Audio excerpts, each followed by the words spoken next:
Let's play a game. Picture your worst ever boss. Got it? I bet it's some version of a person who communicated exclusively through grunts, thought team building was yelling at everyone equally, and had the emotional range of a garden gnome. For decades, we've been told that a leader is supposed to be this stoic, all-knowing authority figure, barking orders from a corner office. A person so far removed from reality, they probably think a loaf of bread costs 75 cents. But what if that whole idea is about as outdated as a dial-up modem? Well, according to Rachel DeAlto's book, The Relatable Leader, it is. The secret to great leadership isn't a fancy title or the ability to scare interns. It's about being, an actual human being. It's about connection. Today, we're diving into this book to figure out how to lead without being the reason your team needs a second happy hour on a Tuesday. So, let's start with the foundation, the concrete slab on which you build your leadership palace. DeAlto calls it connection, and it boils down to two things that sound like they came off a cheesy motivational poster: respect and trust. But hang on, don't click away. We're not talking about the corporate speak versions of these words. Respect isn't just being polite or not stealing Terry's yogurt from the office fridge. It's the deep down belief that every single person on your team has value, not just for the reports they file, but for who they are. It's about respecting their weird quirks, their generational differences, and their unshakable belief that pineapple belongs on pizza. When you genuinely honor people, they bring their whole weird, wonderful selves to work. And then there's trust. The book uses a great analogy. Trust is like your team's shared Wi-Fi. When the signal is strong, everything flows. Ideas are shared, risks are taken, and people can admit they messed up without fearing they'll be publicly shamed in the next all-hands meeting. When the signal is weak, everything buffers, communication lags, and everyone secretly updates their LinkedIn profile on company time.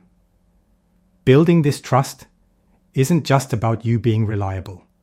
It's about you proving you trust them back. It's about giving them a project and then not hovering over their shoulder like a nervous ghost, whispering corrections. It's about empowering them to do their job. When trust flows both ways, your team becomes ridiculously resilient. You could face a budget cut, a project failure, or even a full-blown zombie apocalypse, and you'll handle it together. Okay, so you've laid the foundation of respect and trust. Now what? You have to actually talk to people. This brings us to this second tenet, communication. And I don't mean sending out a 12-paragraph email full of words like synergize and paradigm shift. Real communication, the kind that builds connection, is authentic. It's dropping the corporate mask and showing up as yourself. This takes guts. It means admitting when you don't have the answer. It means owning your mistakes instead of blaming the intern or a Mercury retrograde.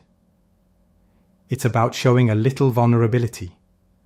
A leader who pretends to be a perfect, flawless robot is like an overly curated Instagram profile. We all know it's fake. And frankly, it's a little unsettling. When you're open and honest, you create what's called psychological safety, a fancy term for a space where people aren't terrified to speak up. But here's the part most leaders screw up. Communication is a two-way street. It's not just about what you say, it's about how you listen. And active listening isn't just shutting your mouth while you wait for your turn to talk. It's about actually trying to understand. It's giving your full attention, asking questions, and not just trying to solve their problem in 30 seconds. Especially now, when your team might have 5 different generations, with 5 different ways of seeing the world, you have to be a communication chameleon. Think about the last time a message you sent completely belly flopped. What could you have done differently? Maybe your tone was off, Or maybe you assumed they'd just get it. Being a relatable leader means constantly fine-tuning that dial. Speaking of two-way communication and building a real connection, if you're finding this advice useful for not being a terrible boss, how about you show some of that psychological safety and hit the subscribe button? Think of it as a small act of authentic engagement. We won't judge you for it. In fact, we'll deeply respect you for it. See? It's all coming together. All right, back to it. You've built connection and you're communicating like a pro. The third tenet is where the magic really happens. Inspiration. This isn't about hanging posters with eagles soaring over mountains. Inspiration is the spark that turns the daily grind into something meaningful. And one of the most powerful ways to do that is with recognition. But here's the catch. Generic praise is garbage. An automated great job. Email is the corporate equivalent of getting a gift card to a store you hate. It's the thought that counts, but the thought was clearly minimal. Relatable leaders take the time to give personal, heartfelt recognition. They notice the little things and tailor their appreciation. Everyone wants to feel seen, not just for the numbers they hit, but for the effort they put in. The other half of inspiration is purpose. People need to know why they're doing what they're doing. Your job as a leader is to connect their boring daily tasks to the big, shiny mission of the company. They aren't just processing invoices. They're fueling the financial engine that allows the company to cure orphan diseases. Or, sell more high-end cat furniture. Whatever it is, help them see the cathedral they're building, not just the bricks they're laying. And remember, your own energy is contagious. If you show up looking like you'd rather be anywhere else, that vibe will spread faster than office gossip. Be the energetic, committed leader you want your team to be. So, your team is connected, communicating, and inspired. They are a humming engine of potential. The fourth and final tenet is about giving that engine somewhere to go. DeAlto calls this manifestation, but let's call it what it is: development. Helping your people grow. Energy without opportunity just fizzles out.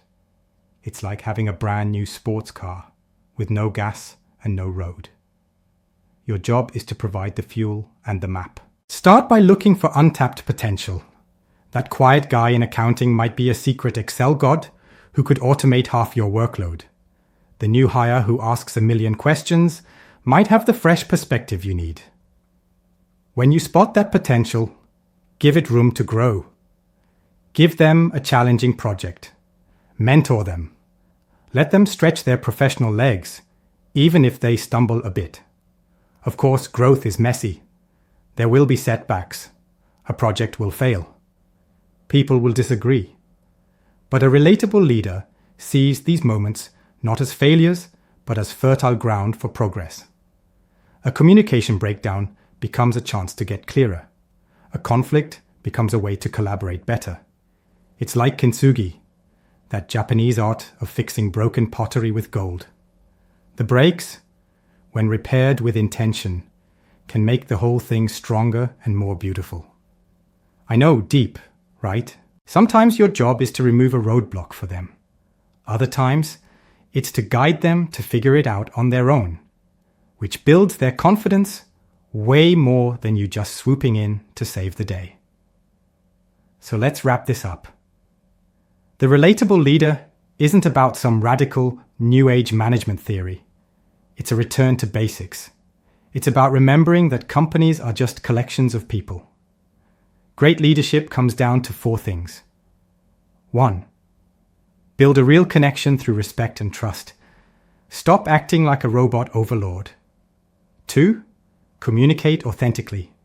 Be a human, and for the love of all that is holy, listen.